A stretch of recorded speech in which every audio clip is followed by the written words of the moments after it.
Hello students, once again welcome back to your one and only most trusted Gyanjyoti coaching centre. Students, আজকের ভিডিওতে আলোচনা করব, তোমরা জানো আমাদের এটা পার্ট 9 চলছে এবং আজকের ভিডিওতে এনভায়রনমেন্টাল সায়েন্স থেকে এনভায়রনমেন্টাল স্টাডিজ থেকে তোমরা থাম্বনেলে এবং টাইটেলে দেখতে পেলে যে আজকেও আবার কিন্তু 10টা এমসিকিউ নিয়ে আলোচনা করব বিস্তারিতভাবে। ভিডিওটাকে লাস্ট পর্যন্ত দেখবে, ইম্পর্টেন্ট একটা ভিডিও হতে চলেছে। চলো স্টুডেন্টস, শুরু করা যাক আজকের ভিডিওটি। নাম্বার 1, বায়োগ্যাসের প্রধান উপাদান কি কি? ঠিক আছে, মিথেন হচ্ছে নিম্নলিখিত মিথেন হচ্ছে বায়োগ্যাসের প্রধান উপাদান। ঠিক আছে, বুঝে গেল। নাম্বার 2, প্রথম 100% সৌরশক্তি চালিত এয়ারপোর্ট কোনটি? 100% সৌরশক্তি চালিত যে এয়ারপোর্ট রয়েছে সেটা হচ্ছে কোচি। কোচির এয়ারপোর্ট হচ্ছে প্রথম 100% সৌরশক্তি চালিত চালিত। হ্যাঁ। নাম্বার 3, ভারতের কোন অঞ্চলে বৃহত্তম বায়ু শক্তি ফার্ম গড়ে উঠেছে? সি নাম্বার হবে অ্যান্সার, সেটা হচ্ছে জয়সলমীর। ঠিক আছে।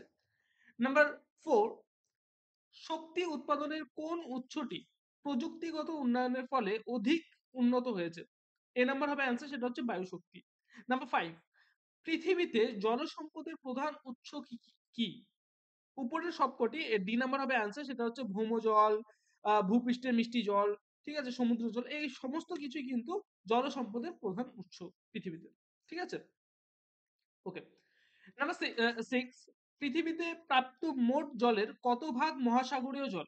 আমাদের যে মহাসাগর রয়েছে, মহাসাগরীয় জলের পার্সেন্টেজ কত? যে আমাদের পৃথিবীতে মোট যে জল রয়েছে জলভাণ্ডার, সেই জলভাণ্ডারের মধ্যে 97% কিন্তু মহাসাগরীয় জল। ঠিক আছে।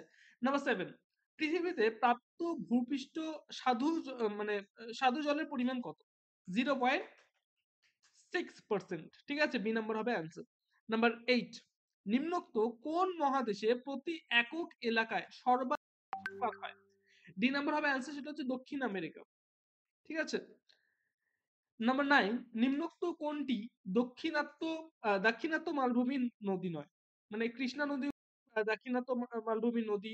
ঠিক আছে, এই সমস্তর মধ্যে অ্যান্সার হবে হচ্ছে তিস্তা। তিস্তা হচ্ছে দাক্ষিণাত্য মালভূমি নদী নয়। এবং নাম্বার 10, আজকের ভিডিও লাস্ট কোয়েশ্চেন, সেটা হচ্ছে ভারতের কোন রাজ্য প্রথম প্রত্যেকটি বাড়ির ছাদে বৃষ্টির জলধারার সিঞ্চন পদ্ধতি বাধ্যতামূলক করে? মানে ভারতের কোন রাজ্য, ঠিক আছে, প্রথম প্রত্যেকটি বাড়ির ছাদে বৃষ্টির জলধারার সিঞ্চন পদ্ধতি বাধ্যতামূলক করে? রেইন ওয়াটার হারভেস্টিং এর হয় না, সেটাকে বলা হচ্ছে সিঞ্চন। তামিলনাড়ু। ঠিক আছে, তামিলনাড়ু হবে অ্যান্সার। তো স্টুডেন্টস, আজকের ভিডিওতে এই মানে 10টা কোয়েশ্চেন নিয়ে কিন্তু বিস্তারিতভাবে আলোচনা করলাম। দেখা হচ্ছে একটা নতুন ভিডিওতে নতুন কোনো টপিকের সাথে। এবং তোমাদেরকে বলবো, তোমরা নেক্সট সেমিস্টারে যদি আমাদের সাথে যুক্ত হতে চাও, তাহলে কিন্তু জ্ঞানজ্যোতি কোচিং সেন্টারের অফিসিয়াল দুটো হেল্পলাইন নাম্বারে তোমরা যোগাযোগ করতে পারো। সেটা হচ্ছে 6295916282 এবং 7076398606। তোমাদের উজ্জ্বল ভবিষ্যৎ করে তুলবো আমরা, এটাই কিন্তু আমাদের প্রতিশ্রুতি। তো স্টুডেন্টস, দেখা হচ্ছে একটা নতুন ভিডিওতে নতুন কোনো টপিকের সাথে। Till then, keep learning, keep exploring. Thank you so much.